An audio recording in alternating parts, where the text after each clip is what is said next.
They laughed, not just a polite chuckle, but a full-throated, arrogant bellow that echoed off the mahogany walls of the notary's office. They laughed when the notary, a man named Mr. Finch, cleared his throat.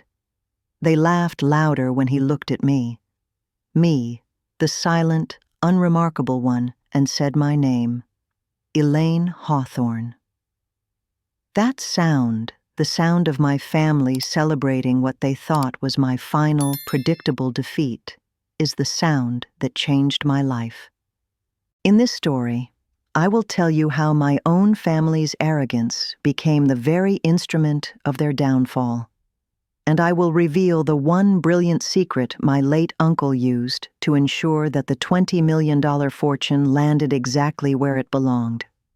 If you have ever been underestimated, if you have ever been mocked in the name of family, this story is your reckoning moment.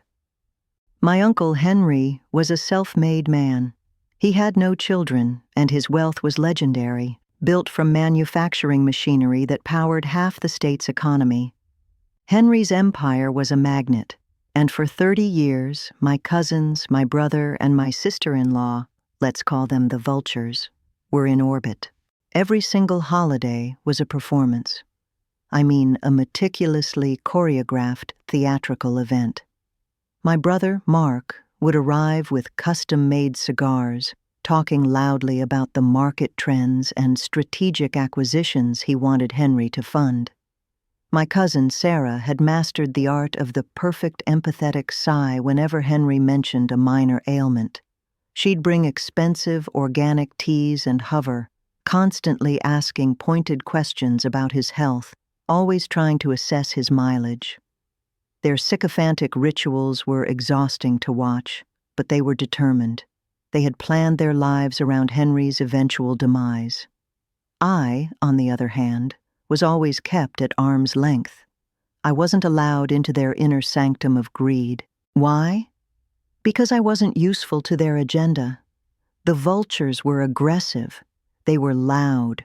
They constantly pushed their doomed business ventures and their perpetually expensive habits onto Henry, looking for a bailout disguised as an investment.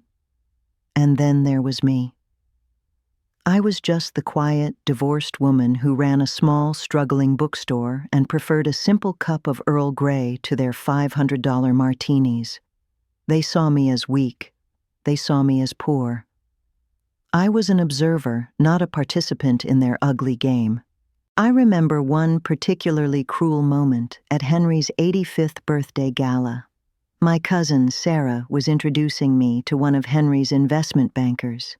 She didn't even bother to lower her voice.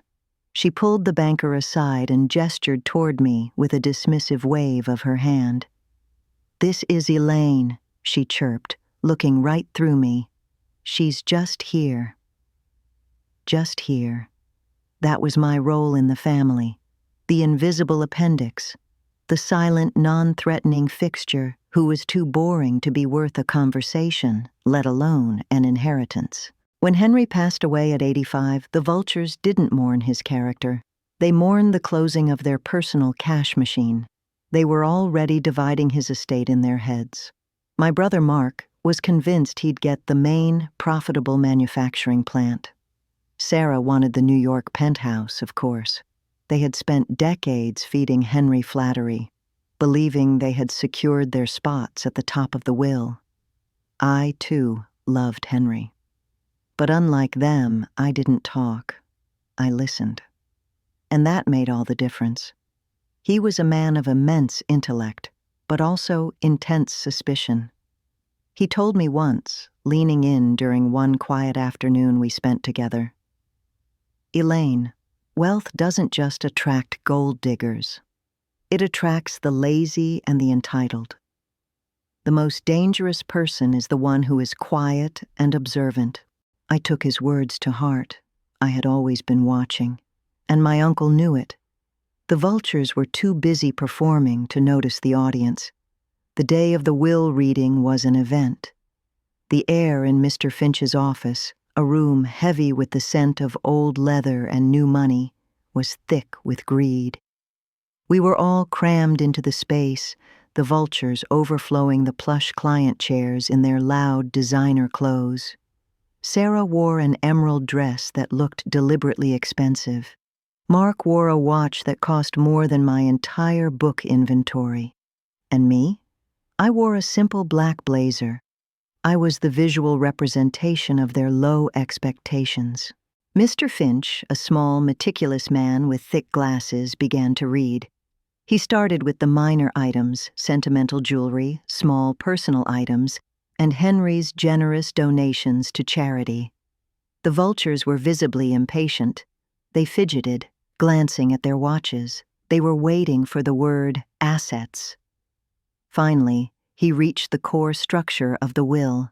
He announced the main, significant beneficiaries of Henry's estate were indeed Mark, Sarah, and my sister-in-law, Jane. That's when they erupted. They cheered. They hugged each other, ignoring Mr. Finch's gentle request for silence. The celebration wasn't discreet. It was a victory lap. And yes, they looked straight at me, the silent, excluded relative, and they laughed, a harsh, cold, and utterly satisfying sound to them. My brother Mark couldn't resist the final cruel jab. He leaned over, his face flushed with triumph, and whispered loudly enough for the whole room to hear. "Looks like your little bookshop didn't make the cut, Elaine." They thought the reading was over. They were already discussing which private jet they'd take to celebrate. But Mr. Finch calmly raised his hand again, his eyes twinkling subtly behind his lenses. "Please, allow me to finish. We are now addressing the remainder of the estate.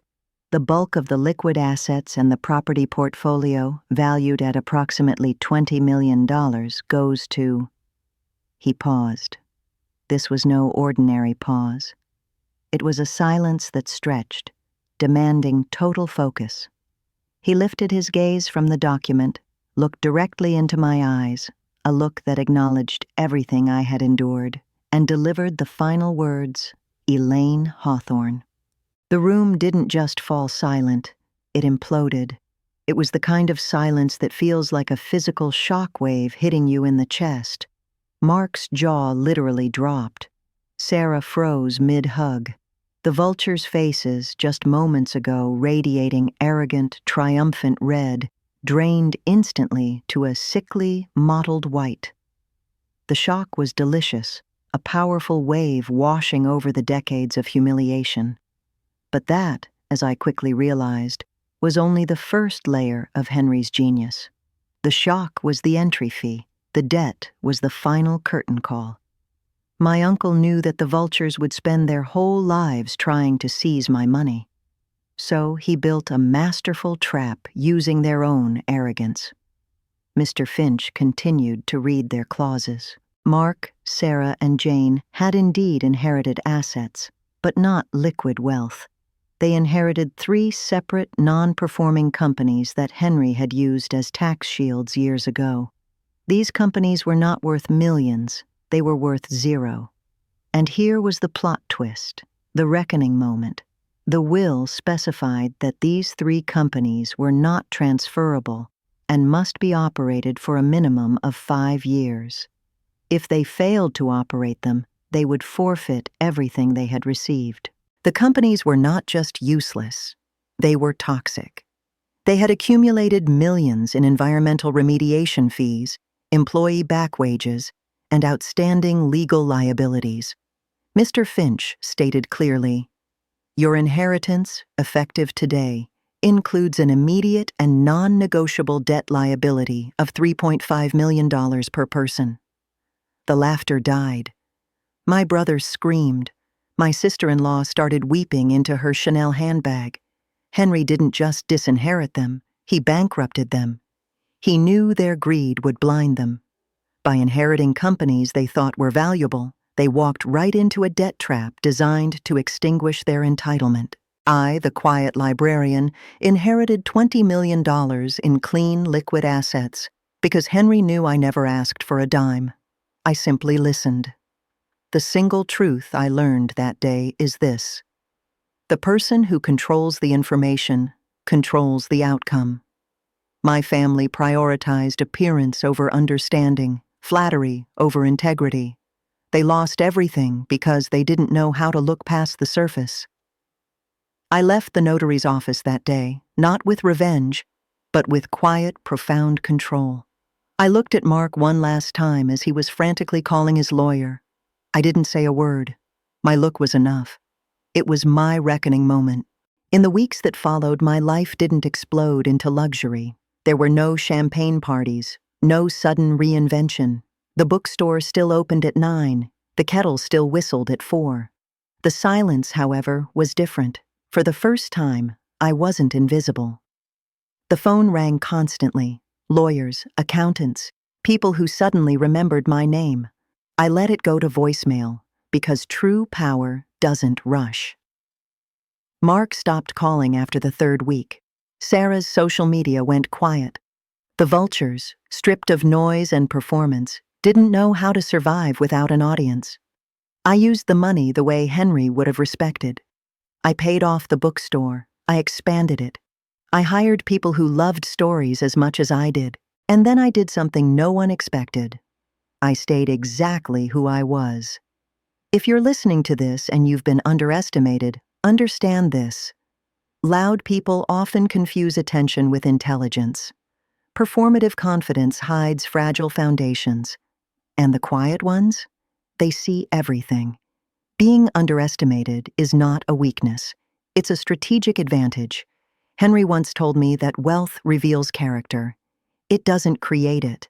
That day in the notary's office, my family lost their fortune. I gained something far more valuable: freedom and silence, the kind that finally listens back. If you've ever been underestimated, if someone has ever doubted you, I want to hear your story. Comment below. Tell me about the moment you proved everyone wrong. And if you want to hear more stories like this, stories of quiet power and reckoning, make sure to subscribe and turn on notifications.